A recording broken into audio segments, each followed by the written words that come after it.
Hello everyone, how are you doing? This is MT Tech here with another quick tutorial. In today's tutorial, I'm going to show you guys how to change the text-to-speech pitch on your Samsung Galaxy phone. So not just the pitch, but the rate as well. So this should hopefully be a pretty straightforward process here, guys. And without further ado, let's go ahead and jump right into it.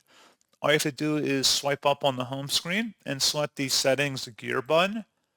And then go down until you find accessibility and select that tile, and then select talkback up at the top, and then scroll down underneath options and select the settings button.